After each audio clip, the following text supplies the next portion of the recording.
Spirit. Those in darkness who are aware of their poverty and says, I want something different. I don't want the darkness of death. I want the promise of the kingdom of heaven and life. Theirs is the kingdom of heaven.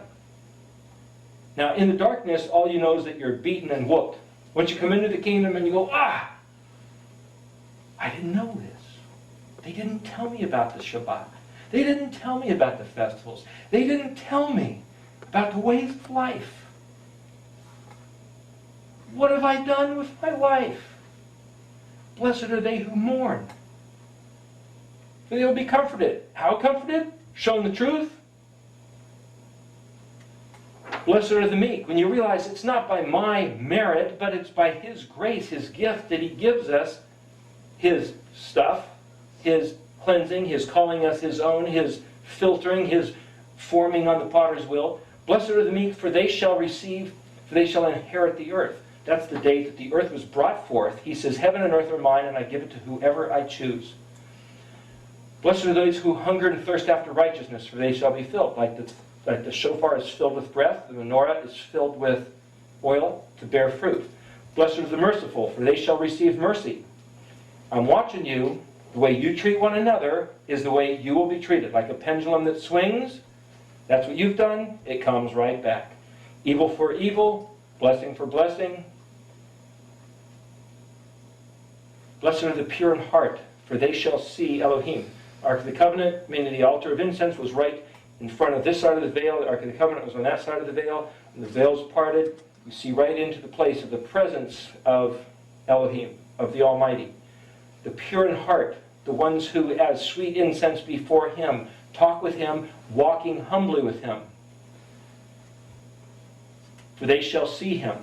And blessed are the peacemakers, having done all this, having chosen life as opposed to death, having learned His ways and filtered them through, having believed His promises, having walking the course, the constant pattern of doing justly, loving mercy, walking on with Him, with the hope set before you. Blessed are the peacemakers, for they shall be called the children of Elohim. That is our hope. That is the desire. That's set before us.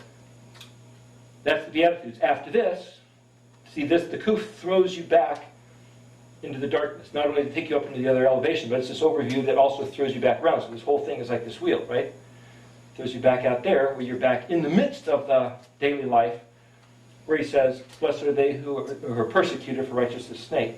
Anyway, there's the Beatitudes mapped to the pattern. So now, let me address this. If this is the covenant, what's the door? If this says understand the door, understand the covenant, if this is the covenant, what's the door? What's the door to the covenant? Well, there's a pretty simple key to the door. Yeshua said, I'm the door. This is Yeshua. Understand Yeshua. Wait a minute. No, Jesus said I'm the door. Well, who's Jesus? Is He the guy? Is He the guy that changed the Sabbath day from Saturday to Sunday? That did away with the 7 festivals and gave us Christmas and Easter? Is He the guy that saved us from a list of rules? I heard it preached on the radio that Jesus saved us from a list of rules. Is He that guy? You don't understand. You don't see. Who's Yeshua? Here's Yeshua.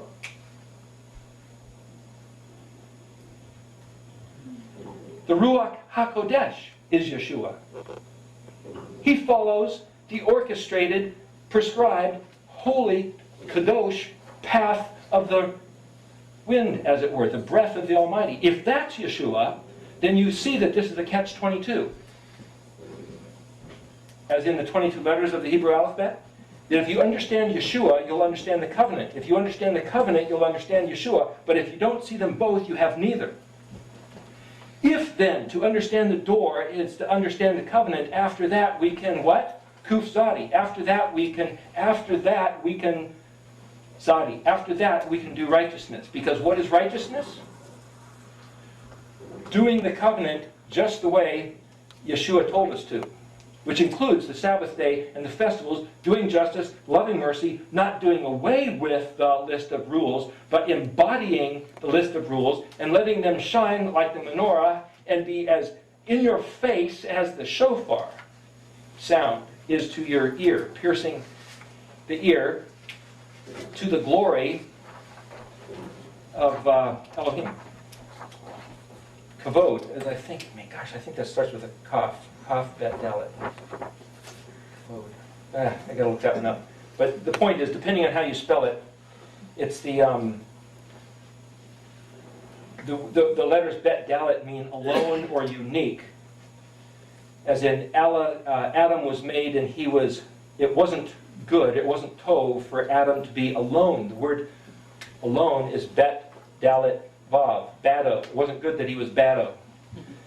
Bad, bet dalet means alone, unique, one of a kind. So the thing is, to be the glory is like the kaf, that the covering, which is like no other. The unique, one of a kind covering is the glory, is the of the his ways. Unique like no other.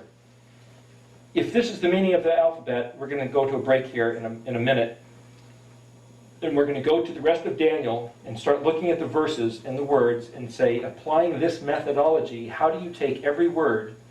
If this is now that we can see that Yeshua is the covenant and the covenant is Yeshua, now we can kuf zadi.